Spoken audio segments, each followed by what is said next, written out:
My name is Margaret Owens.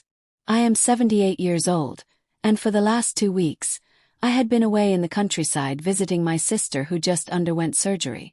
I thought returning to my home, a place filled with memories, sacrifices, and decades of love, would bring me peace. But what I overheard the moment I stepped through the door shattered my world. I paused at the edge of the hallway, my hand still clutching the handle of my old suitcase. I heard my daughter, Susan, whispering in the kitchen. Her voice trembled, yet carried a sharp edge of calculation. If she dies before Sunday, we inherit everything. The will says so. My son-in-law, Rick, let out a cold chuckle and replied, "Then let's make sure she doesn't make it to Monday." My breath caught in my throat. My legs felt weak. These were my own flesh and blood, the daughter I had raised with love, the man I welcomed into my home. My heart pounded so loudly I feared they could hear it from where they stood. I took a step back, but the old wooden floor creaked under my foot. The whispering stopped. Chairs scraped. Heavy footsteps moved toward the hallway. I froze in place, every nerve in my body screaming to run, but I couldn't. Then the kitchen door swung open, and there they were, standing just a few feet away, their eyes wide and cold. Rick smirked. Susan's face drained of color. "Mom," she said slowly, forcing a smile that didn't reach her eyes. "You're back early." The tension in the air was thick enough to choke me. I gripped my suitcase tighter, masking the fear that threatened to spill out. "Yes," I replied, my voice steadier than I felt. "I am." Rick stepped forward. "Why don't you put your things down? You look tired. We'll make you some tea." My stomach turned. Was it poison tea? Did they already plan this far? My eyes darted between them. I needed to act normal, to survive whatever they were planning. But the way they looked at me, it was no longer with love or even respect. It was as if I had become a barrier between them and the life they wanted. They didn't see me as their mother anymore. They saw me as an obstacle. And I realized in that terrifying moment, I was alone in my own home. I had to play along. I had to act like I didn't hear a thing. But deep inside, a fire began to burn. If they wanted a fight for my life, they were going to get one. As I took slow steps toward my room, Susan whispered to Rick, thinking I couldn't hear. She must not suspect anything. I closed the door behind me and locked it, my hands shaking. Sitting on my bed, I stared at the family portraits on the wall. Photos where we once looked so happy. My heart ached, but my mind sharpened. They wanted me gone by Sunday. Today was Thursday. That gave me 3 days to turn this around. I opened my nightstand drawer and pulled out an old envelope, the original copy of my will. My late husband had made sure I kept one. A plan began to form in my head, one that would make Susan and Rick regret ever underestimating me. But just as I folded the envelope back, I heard soft footsteps outside my room. A shadow moved under the door crack, stopping right at the edge. Then a voice, Rick's voice, barely above a whisper. "Tonight then." My heart slammed in my chest. I held my breath, waiting for Susan's answer. "Yes," she replied coldly. "Tonight." And then silence. I sat there, clutching the envelope, knowing I couldn't close my eyes. Not for a second. Because if I did, I might not live to see the morning. The night was coming, and so were they. To be continued. If you were in my shoes, would you confront them or outsmart them quietly? Stay tuned for the next chapter, where I reveal what happened that night. If this story gripped your heart, don't forget to like, comment, and subscribe so you won't miss what comes next. I barely slept that night. Every creak of the old wooden house felt like a warning. The wind outside rattled the window panes, but it was not the wind I feared. It was the silence on the other side of my locked door. I sat up in bed, clutching the envelope containing the original will like it was my lifeline. My mind was racing. How had it come to this? How had my daughter, the little girl I once sang to sleep, turned into someone who wished me dead? I thought back to when Susan was young, when she clung to me after nightmares, when she cried over scraped knees and broken hearts. I gave everything to her. My time, my money, my health. And yet, here I was, hiding from her as if she were a stranger. A dangerous stranger. Around midnight, I heard the floorboards outside my room groan under the weight of footsteps. They were trying to be quiet, but after 78 years, you learn to hear what others think you can't. I held my breath, my heart thundering in my chest. The knob of my door twisted slowly. I had locked it, but I knew locks wouldn't stop them if they were determined. "Is she asleep?" Rick's voice hissed. "Yes," Susan whispered. I saw the lights go off. My light was off, but I was awake, watching, listening. Rick muttered, "Good. Tomorrow then. We'll make it look like an accident. No one will suspect." An accident. They were planning to kill me and stage it. The thought made bile rise in my throat. I waited until their footsteps faded away before I exhaled, my body trembling. I couldn't just sit and wait for them to make their move. I needed a plan, and I needed it fast. I grabbed my old phone, the one with numbers worn off from years of use, and dialed my lawyer, Mr. Harlan. It was late, but after several rings, his groggy voice answered. "Mrs. Owens? Is everything all right?" "No, Harlan. Nothing is all right," I whispered. "I need to see you first thing in the morning. It's urgent, life or death urgent." He didn't ask questions. "I'll clear my schedule. Be here at 9. I hung up and packed a small bag with essentials. If they were planning something tomorrow, I wouldn't be here to be their victim. I slipped the original will into the bag and sat back on the bed, my heart still pounding. I knew I couldn't leave just yet, not without them noticing. I had to wait until dawn. As the night stretched on, memories flooded me. My husband Robert and I buying this house, the laughter of family dinners, Susan's first steps in the living room. It was supposed to be a place of love, not betrayal. Tears burned my eyes, but I quickly wiped them away. I wouldn't give up. I wouldn't let them win. When the first rays of morning sun crept through my curtains, I quietly opened the window. The house was still. Susan and Rick were probably still asleep, unaware of my escape plan. I slowly climbed out, wincing at the pain in my knees, and made my way across the backyard to the neighbor's fence. Mrs. Jenkins, my elderly neighbor, was out watering her flowers. She gasped when she saw me climbing over. "Margaret, what on earth?" "Shoo," I whispered, putting a finger to my lips. "I need to borrow your car. Please don't tell anyone you saw me." Without hesitation, she handed me her spare keys. "Be careful, dear." I drove straight to Mr. Harlan's office. By the time I arrived, my hands were shaking on the steering wheel. He met me at the door, his eyes wide with concern. "You look pale. What happened?" I explained everything, what I heard, the threats, their plan to kill me. His face darkened with every word. "We need to protect you," he said firmly. "And we need to update your will immediately. They can't inherit a penny if they're planning this." He drafted a new will on the spot, cutting Susan and Rick out completely and leaving everything to charity and my beloved grandchildren from my late son, who had always treated me with kindness. I signed it with a steady hand. "Now," he said, "you must not go back there. It's too dangerous." But I knew I had to. They thought I was weak, but I wasn't. I needed to face them, to make them believe I was still under their control while secretly preparing my next move. That night, I returned home as if nothing had happened. Susan greeted me at the door with a fake smile, and Rick watched me like a hawk. "You were gone early," Susan said. "Yes," I replied calmly, hiding my fear. "Just went for a drive. Needed some air." She nodded, but her eyes narrowed suspiciously.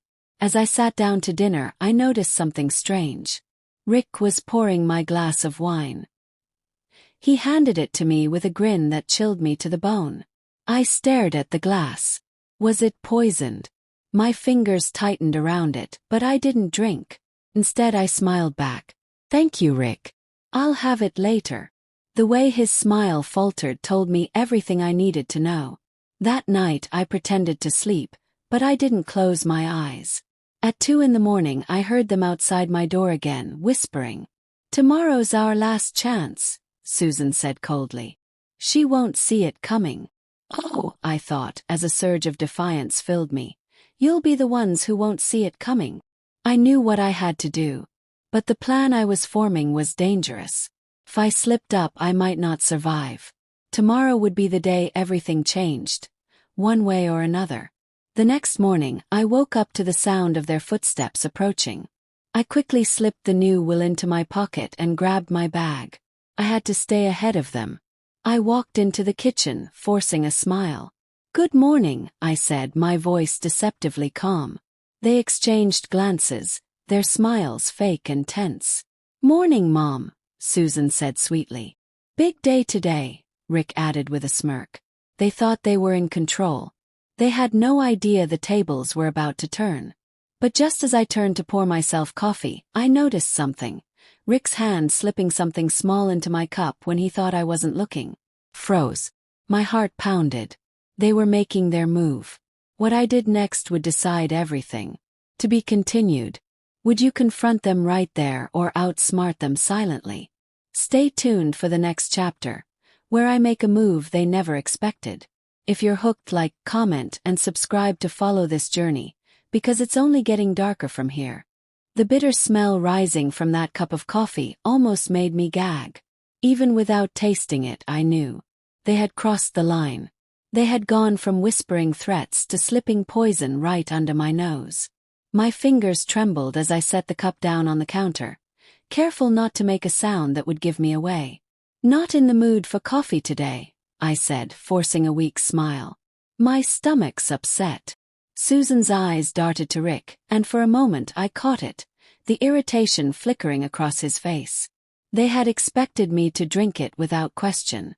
Instead, I picked up a glass of water and sipped slowly, my eyes never leaving theirs.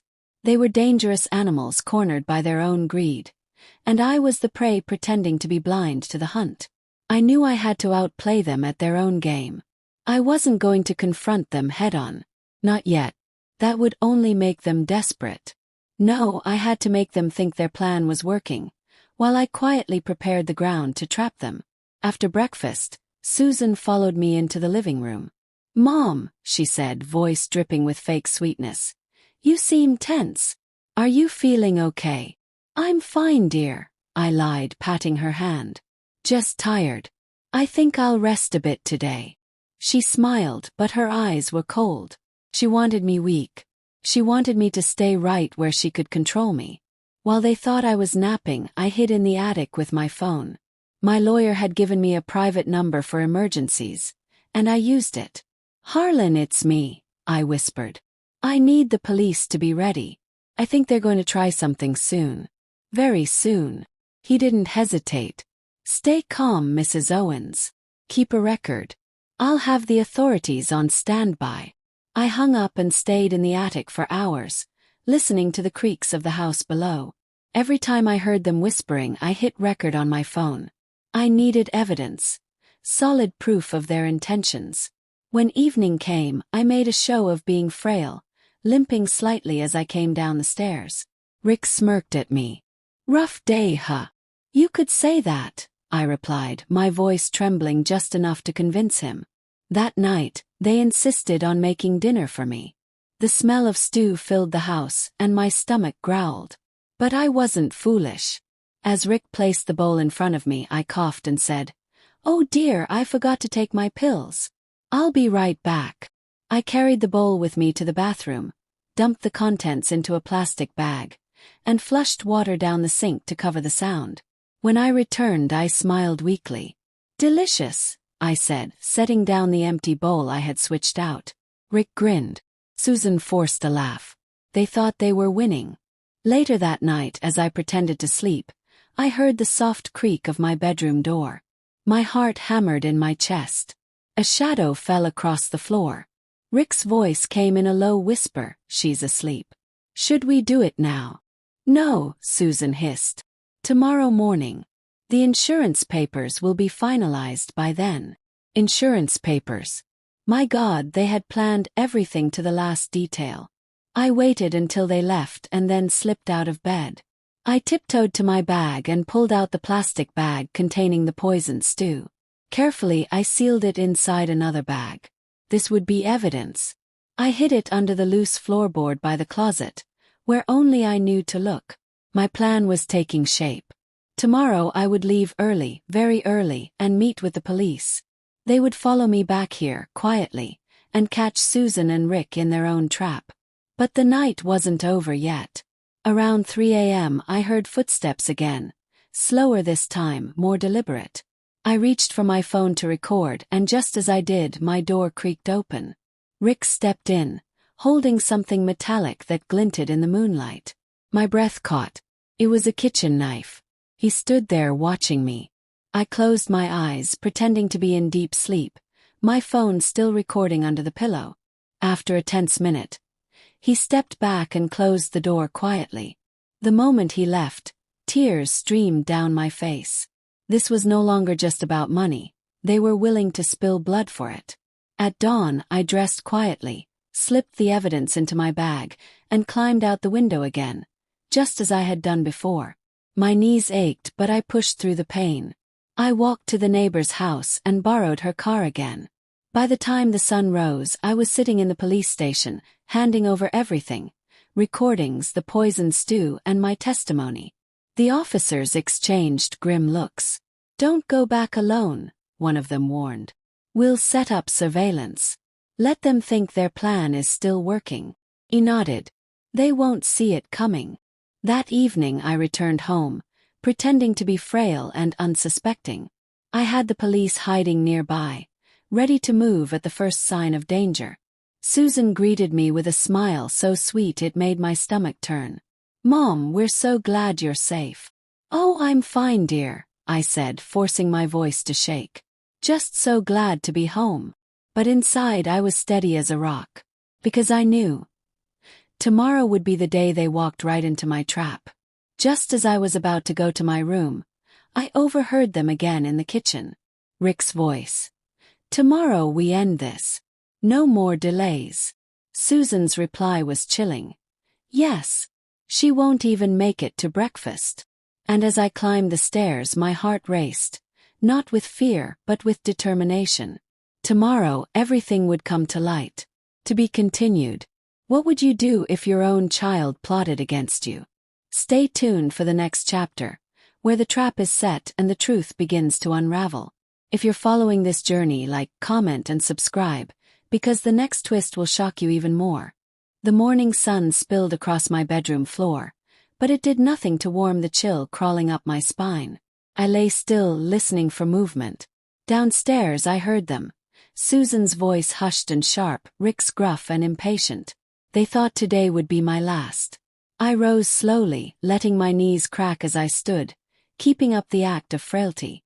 My bag with the new will and my phone stayed close to my side. Inside my pocket, I had a small microphone, provided by the officer who met me yesterday. It would transmit everything happening inside this house directly to the police parked just down the street. When I entered the kitchen, Susan smiled at me with a sweetness that was so fake it almost made me laugh. "Good morning, Mom," she said. "Sit down, I'll make you breakfast." Rick placed a hand on her shoulder, smirking as he set a glass of orange juice in front of me. "You'll love this," he said, his voice dripping with malice. I stared at the glass. They were predictable. Too predictable. "Thank you," I said softly, and instead of drinking, I coughed violently. "Oh dear, I'm not feeling well," I rasped. "I think I'll eat later." Their expressions flickered with frustration, but they forced smiles. "Of course," Susan said sweetly. "Rest as much as you need." I excused myself and went to the living room, sitting by the window where I knew the police could see me. I made a show of appearing weak, my hand trembling as I sipped from a bottle of water I'd brought with me. All the while my mind was razor sharp, recording every word, every glance. Around noon the tension rose. Rick paced the kitchen, his voice low but filled with anger. "She's not taking the bait. We need to finish this another way." Susan's tone was cold. "Tonight, while she sleeps, no mistakes." I felt a surge of adrenaline. Tonight they would try again. Perfect. I spent the afternoon pretending to nap, But I was alert, every sense heightened. The police had assured me they were listening, waiting for the right moment. All I had to do was keep breathing, keep pretending. As night fell, Susan knocked softly on my door. "Mom, are you awake?" Faked a groggy voice. "No, dear. I'm sleeping." There was silence, then footsteps retreating. My pulse quickened. The microphone under my pillow was picking up everything. This was it, the moment their greed would destroy them. Hours passed. The house grew silent. Then, just as the clock struck 2 a.m., the doorknob turned slowly. The door creaked open, and I could see their silhouettes. Rick holding the same kitchen knife, Susan clutching a pillow like she was ready to smother me. I forced myself to keep still, my breathing shallow. The police had promised to move in when they heard something definitive. Rick stepped closer, raising the knife. "Do it now," Susan whispered urgently. Before he could take another step, the room exploded with flashing lights and voices shouting, "Police! Drop the weapon!" Susan screamed. Rick spun around, knife still in hand, but an officer tackled him to the ground. Susan was dragged out, sobbing and shouting that it wasn't what it looked like. But the recordings, the poisoned food, the knife, all of it said otherwise. I sat up, my heart pounding. One of the officers knelt beside me. "You're safe now, ma'am. They won't hurt you again." As they were led away in handcuffs, Susan turned to me, her face twisted in anger. "You set us up," she screamed. I met her gaze calmly. "No, Susan. You set yourselves up." The house fell silent again as the police left. I sat on the edge of my bed, exhausted but alive. They were gone, but the wounds they left would take time to heal. I thought it was over. But little did I know, this was just the beginning of a darker fight. The next morning I received a call from my lawyer. "Mrs. Owens," he said gravely, "you need to be careful. Their lawyers are already working to get them out on bail. And from what I've heard, they're not done with you yet." My hand tightened around the phone. They were still coming for me. And I knew. I had to be ready for whatever came next. To be continued. What would you do if danger kept coming back even after justice seemed served? Stay tuned for the next chapter, where the fight for my life takes a shocking turn. If this story keeps you on the edge of your seat, like, comment, and subscribe so you won't miss the next twist. The call from Harlan echoed in my head long after we hung up. "They're not done with you yet." The words haunted me. I thought the police arresting them would be the end, but this was only a pause in the storm. By evening the news spread like wildfire. Elderly woman survives murder plot by own daughter and son-in-law. Reporters knocked on my door. Neighbors whispered in hushed voices, and friends called to offer sympathy. But inside I was shaken to my core. 2 days later I got the shock I feared most. My lawyer called again, his voice heavy. "They've been released on bail, Margaret."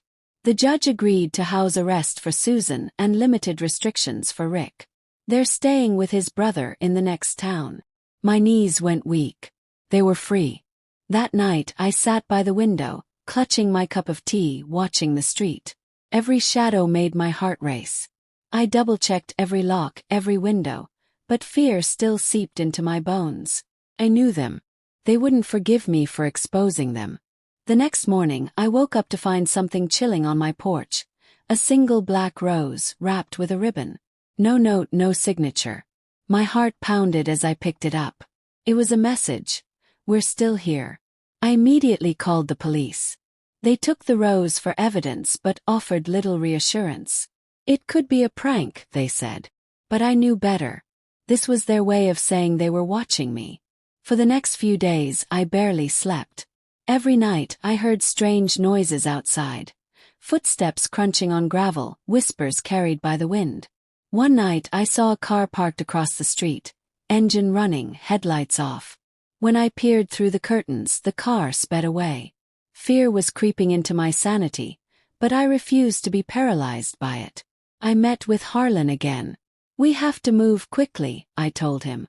"I won't wait for them to make another move." He leaned forward. "Do you have a plan?" "Yes. I said with a cold calmness I didn't know I had. They tried to end me for money. I'm going to make sure they never see a cent of it. Ever. And I'll use their greed against them. Harlan nodded. Tell me what you need. We rewrote the will again, making it airtight. Not only were Susan and Rick disinherited, but any attempt by them to challenge the will would result in severe legal consequences. At the same time, I quietly moved my assets into a trust managed by people I trusted deeply. While they thought they were regaining control, I was building a fortress they could never breach. The following week, I received a letter slipped under my door. It read, "You think you're safe. You're not.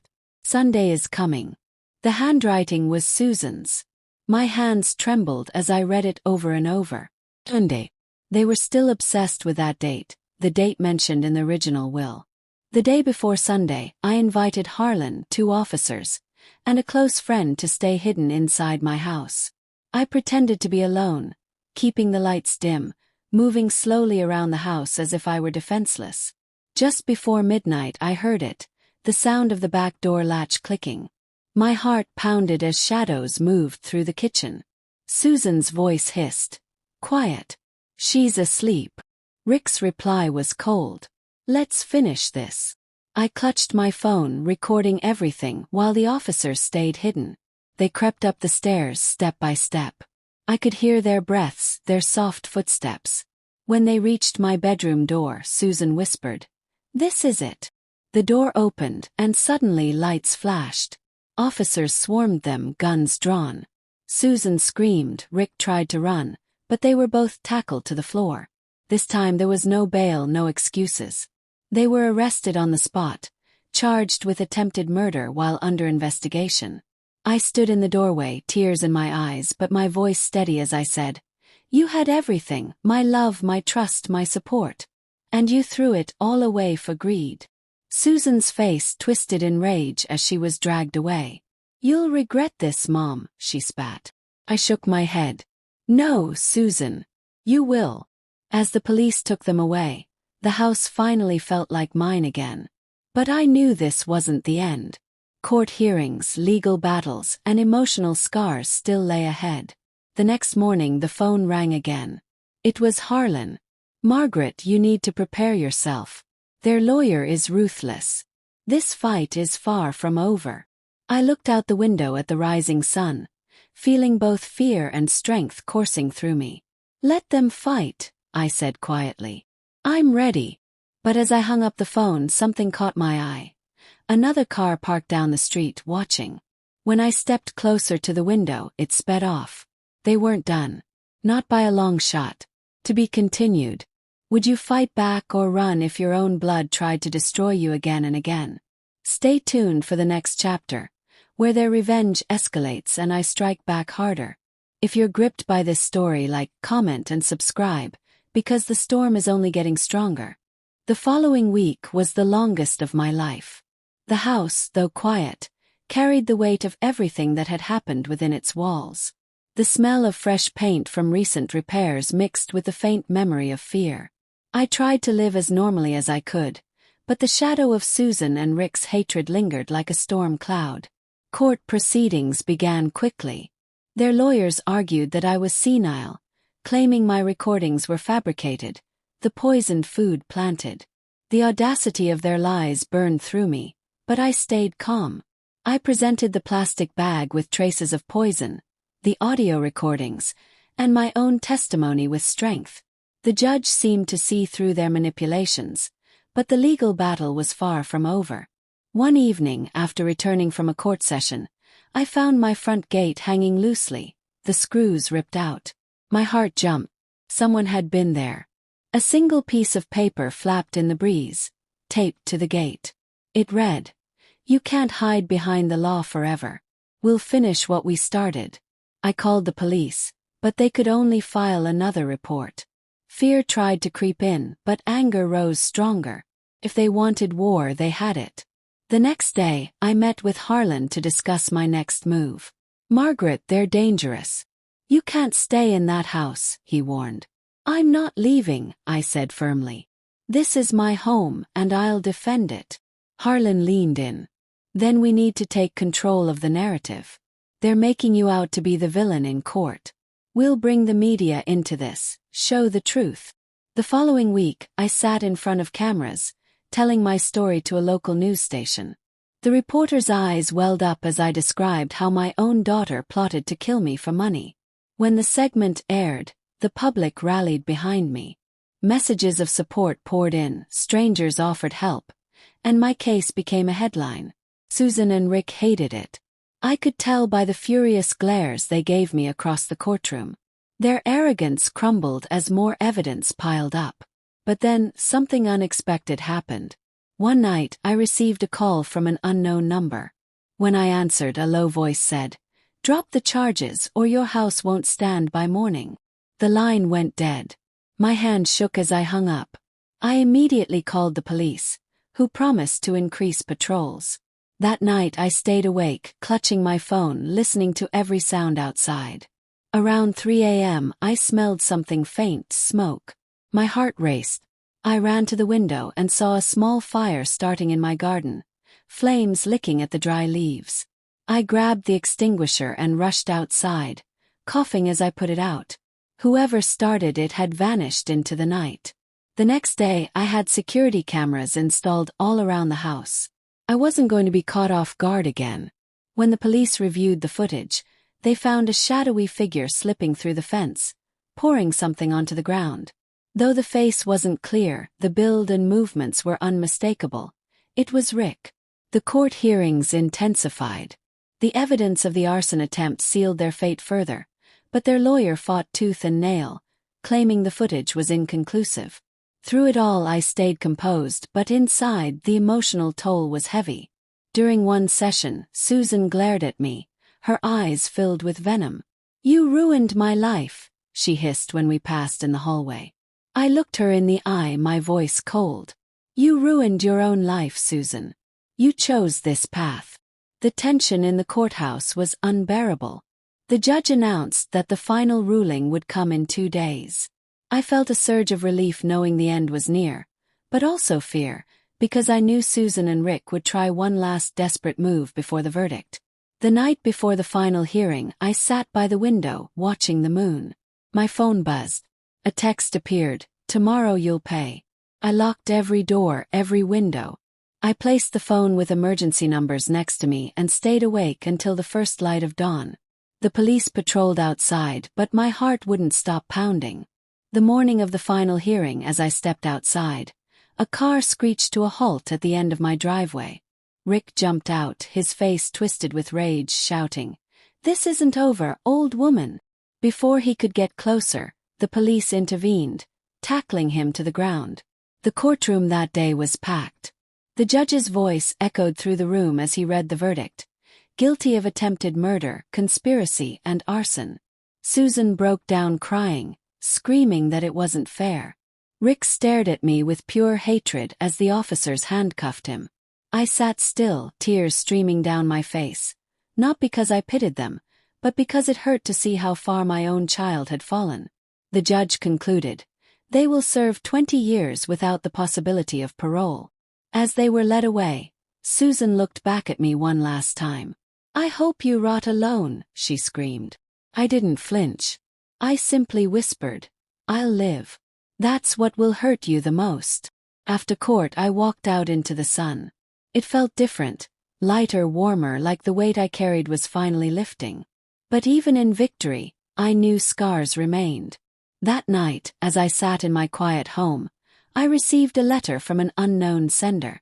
I opened it carefully.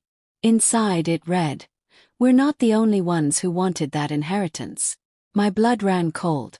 If Susan and Rick were in prison, then who sent this? I realized the fight wasn't over. There was someone else, someone in the shadows, still after me. To be continued. What would you do if a new enemy stepped out of the darkness just when you thought you were safe? Stay tuned for the next chapter, where a shocking revelation changes everything. If this story keeps you hooked, like, comment, and subscribe, because the danger is far from over. The letter sat on my lap, trembling in my hands. We're not the only ones who wanted that inheritance. Those words felt like ice water down my spine. If Susan and Rick were locked away, who else could be plotting against me? I folded the letter and slipped it into my pocket. I knew better than to ignore threats. I called Harlan immediately. Someone else is involved, I told him. I just received a letter, anonymous. They're after the inheritance too. His tone turned sharp. Margaret, this isn't just about greed anymore. Someone on the outside is helping them, or worse, working for themselves. We need to be extra careful. That night, I couldn't shake the feeling of being watched. Every time I walked past a window, I felt eyes on me. The security cameras blinked steadily, recording everything, yet still my instincts screamed danger. The next morning I checked the footage from the cameras. Around 2 a.m., a figure appeared at the edge of my yard, just beyond the light. They stood there for several minutes, staring at the house, before vanishing into the dark. I called the police, showing them the footage. They promised extra patrols, but I could see it in their eyes. They didn't know who this was either. 2 days later, another letter arrived, this time with no envelope, just slid under my front door. It read, "The will is only a piece of paper. Remove it or suffer the same fate as before." My hands shook as I read it. They were after my new will, the one cutting Susan and Rick out completely. I contacted Harlan again. "We have to move the documents somewhere safe," I insisted. He agreed. That afternoon, I took the original copies to a secure vault at the bank. I also created digital backups just in case. Whoever was behind this would find nothing if they broke into my house. That evening, I received a call from the prison where Susan and Rick were being held. "Mrs. Owens," the warden said, "you should know your daughter has been making calls to someone outside. We're investigating, but she's careful." So Susan was still pulling strings from behind bars. My heart hardened. If she thought she could break me, she was mistaken. Later that night, as I sat reading by the fire, the power suddenly went out. The house plunged into darkness. My heart pounded as I reached for my phone.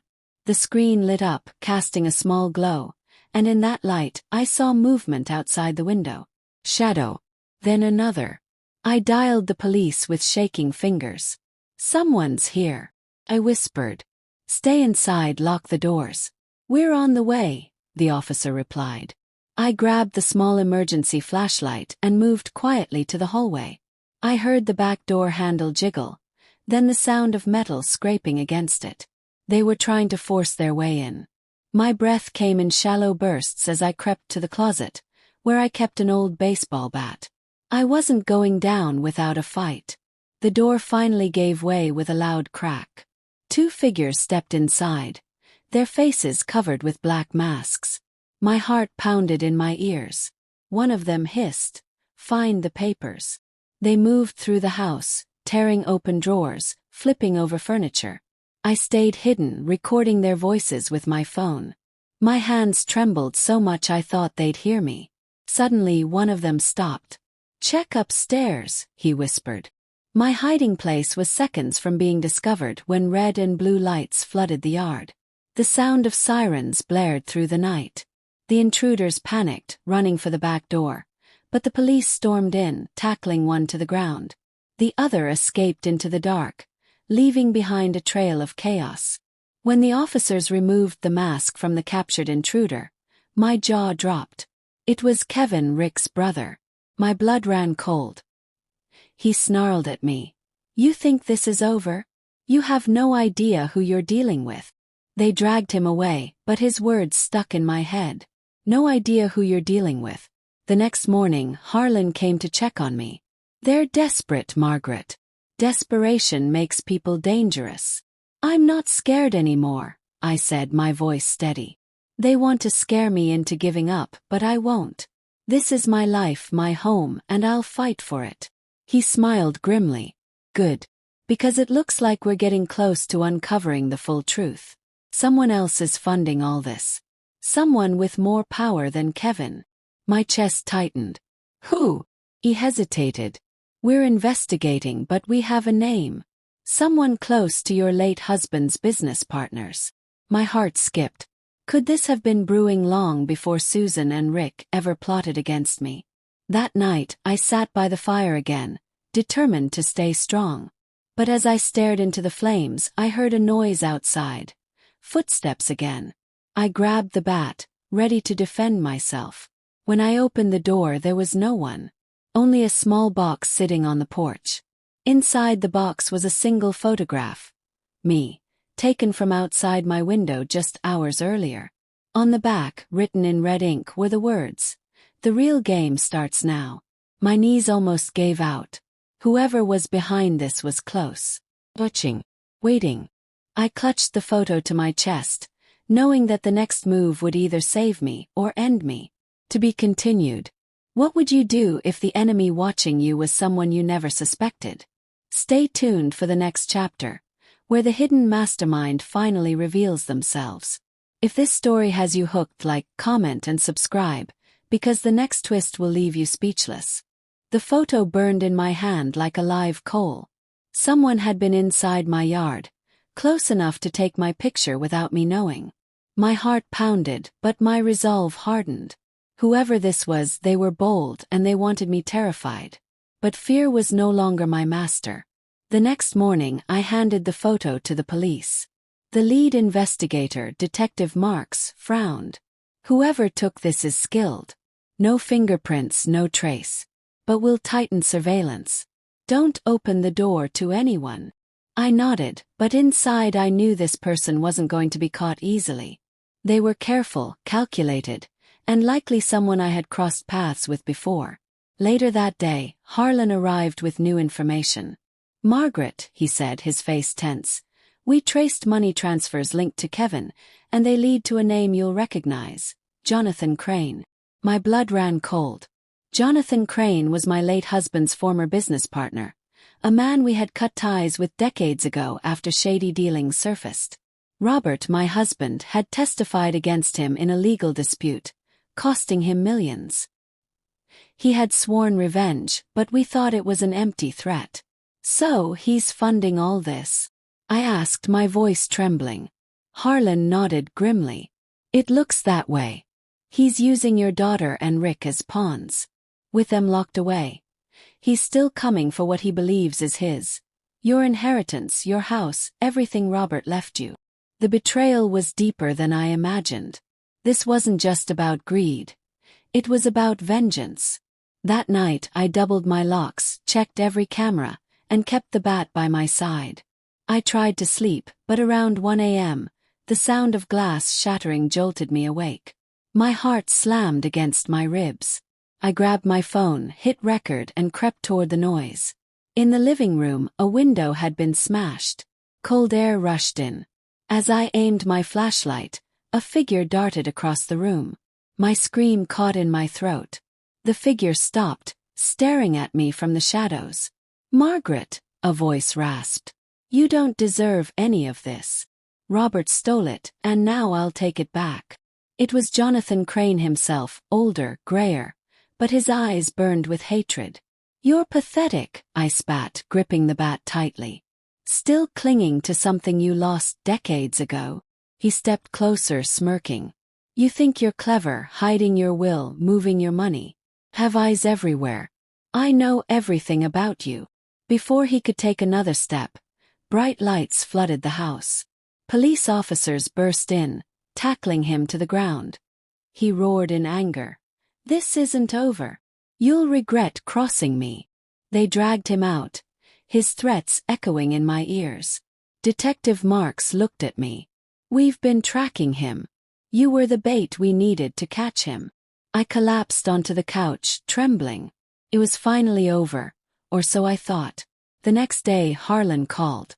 "Jonathan has powerful allies, Margaret. He posted bail within hours. He's not giving up." My chest tightened. "Then I'll be ready," I said through gritted teeth. Days passed, and the attacks stopped. For a brief moment I felt peace returning. But then one morning I found another box on my porch. Inside was a single bullet, and a note that read, "Sunday. Then. Not again. Not another Sunday." I alerted the police, who placed 2 officers at my house around the clock. But I could feel it, the tension, the impending storm. Jonathan was planning something big, and he wouldn't stop until I was gone. Saturday night I barely slept. Every creak in the house made my pulse quicken. The officers outside patrolled the yard, their flashlights sweeping across the grass. But in the early hours of Sunday, the power went out again. I grabbed my phone, dialed Detective Marks. "It's happening. He's here." Before the words left my mouth, gunshots shattered the silence.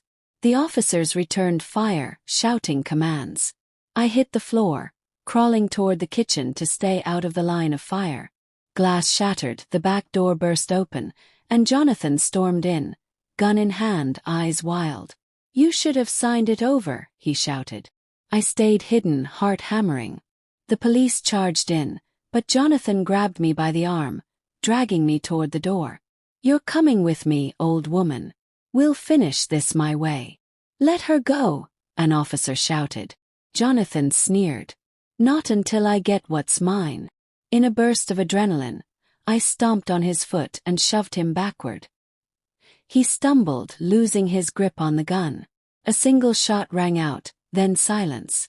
Jonathan fell to the ground, clutching his side. The police handcuffed him as he screamed curses at me. As they dragged him away, Detective Marks said, "He won't escape prison this time." I stood in the doorway, shaking but victorious. "Good," I whispered, "because I'm done living in fear." The next day, as I walked through my house, I realized how close I had come to losing everything. But I had survived every attempt, every betrayal. I had outsmarted them all. Still, as I sat by the window sipping tea, I couldn't shake one thought. What if there's someone else waiting in the shadows? The phone rang. Harlan's voice was tense. "Margaret, there's something you need to know. Jonathan left instructions. Someone else is coming after you." My hand trembled as I gripped the phone. "Who?" His answer sent chills down my spine. "Someone you'd never suspect." To be continued. What would you do if the next threat came from someone closest to you? Stay tuned for the next chapter, where the final betrayer reveals themselves. If this story keeps your heart racing, like, comment and subscribe, because the next chapter will shock you to the core. The name Harlan whispered made my blood freeze. "It's Michael," he said. "My grandson. The boy I had held in my arms as a baby. The one I had believed was the only light left in my family." "No," I breathed. "That's impossible." "I wish it was," Harlan replied. We traced Jonathan's money trail further. "Your grandson has been receiving funds under an alias for months. He's been in contact with Jonathan long before this started." I sank into my chair, my chest tight.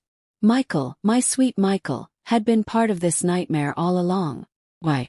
What had driven him to betray me? That night I sat in the dark, tears streaming down my face. Memories of Michael's laughter, his visits during the holidays, his promises to take care of me. They all felt like lies now. The boy I loved had been hiding a serpent's heart. The next morning the phone rang. It was him. "Grandma," Michael said, his voice calm, almost too calm. "I heard about Jonathan. Tough break." "You knew," I said quietly. "You've been helping him." There was a pause, then a soft chuckle. "You're smarter than I thought." "Yes, I helped him. Why wouldn't I? That inheritance should be mine, not wasted on charities and strangers." "You don't need it, Grandma. You're old.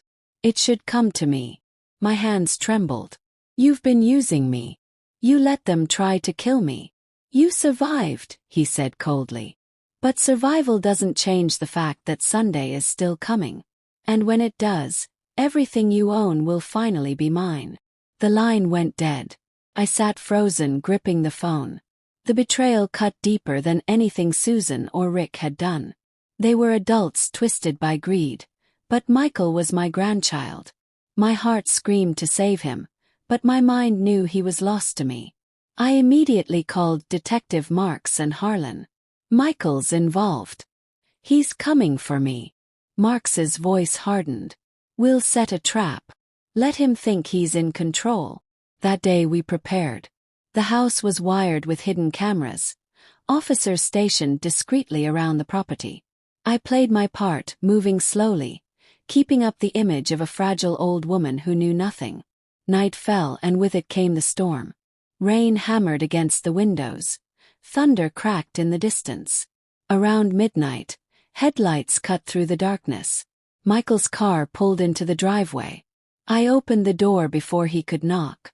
"Michael," I said softly. "You came."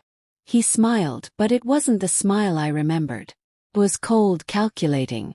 "Of course, Grandma. I wanted to see you one last time." I stepped back, letting him in. He walked through the house, eyes scanning everything like a predator. "You've made it hard for us, you know. Jonathan's gone, Susan and Rick are rotting in prison, but me? I'm smarter. I'll finish what they started." Kept my voice calm. "You don't have to do this. You're my grandson. I loved you." He laughed bitterly. "Love doesn't pay bills. Love doesn't buy power. You're holding on to something that should belong to me." Lightning flashed outside, illuminating the gun he pulled from his jacket. My breath caught. "Give me the will," he demanded. "I don't have it," I said, stepping back. "It's in a vault. You can't get to it." His eyes darkened. "Then you're useless to me." He raised the gun. Before he could pull the trigger, the house erupted with shouts. "Drop it! Police!" Officers stormed in, surrounding him. Michael froze, rage twisting his face. "You set me up," he screamed at me. "No, Michael," I said, tears streaming down my face. "You set yourself up when you chose greed over family." He was handcuffed, still shouting. "This isn't over, Grandma. You'll regret this." The officers dragged him out, and I collapsed into a chair, shaking.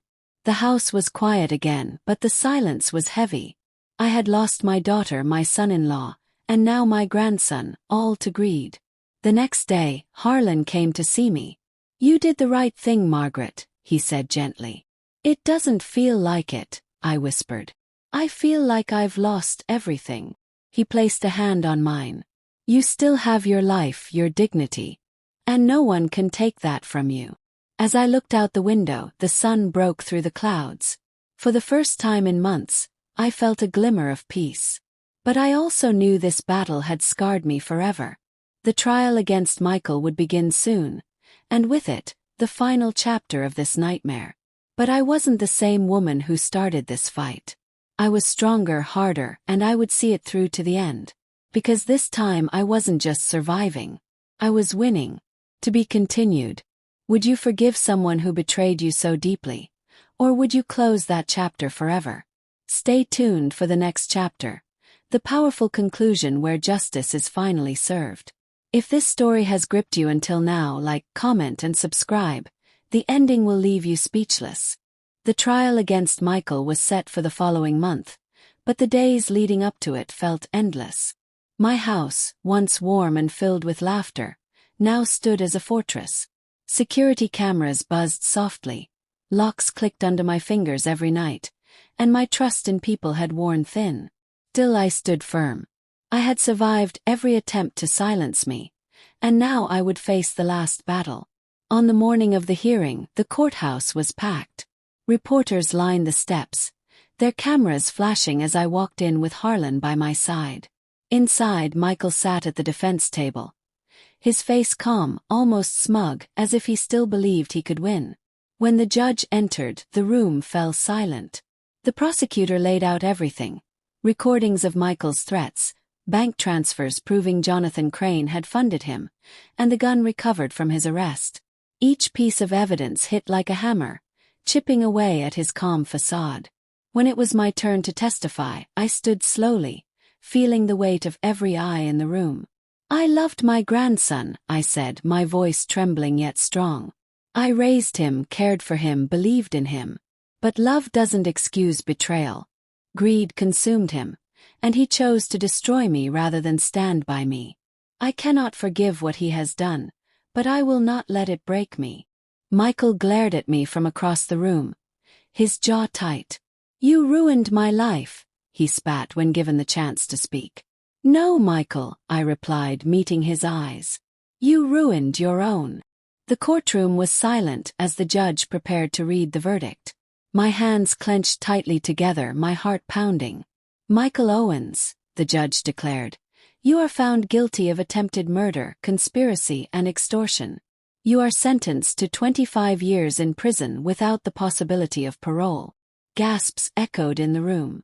Michael's face twisted with rage as he shouted, "This isn't the end, Grandma. You'll die alone." The guards restrained him and dragged him away. I sat down, tears streaming freely, not of sorrow but of release. The nightmare was finally over. After court, Harlan walked me to my car. "It's finished now," he said softly. I looked up at the sky, the sun shining brighter than it had in months. "Yes," I said, my voice steady. "It's finished." Weeks passed, and life slowly returned to a quiet rhythm. My house no longer felt like a prison. It was home again. I spent mornings in the garden, afternoons reading by the fire. The fear had faded, replaced by strength. But one afternoon, as I watered my flowers, a small envelope caught my eye, tucked under the gate. My heart skipped, picked it up and opened it. Inside was a single note. "You may have won this time, but darkness never forgets." I stood there, staring at the words, then tore the note in half. "Let it come," I whispered to the wind. "I'm not afraid anymore." Because through every betrayal, every attack, I had learned something powerful. No one can destroy a woman who refuses to break. That night, as I sat by the fire, I smiled for the first time in a long time. I had lost so much, but I had gained something far greater. My freedom, my courage, my peace. And for anyone listening to my story, I say this: trust is a gift, not a guarantee. Protect it fiercely, and never let anyone take your dignity away. This was the end of my battle, but not the end of my life. I would live, and I would live well, no matter who tried to take that from me. Thank you for staying with me through this journey. If this story moved you, share it, like it, and comment below. Your support keeps these stories alive, and reminds us all that strength comes in many forms, especially the quiet strength that survives.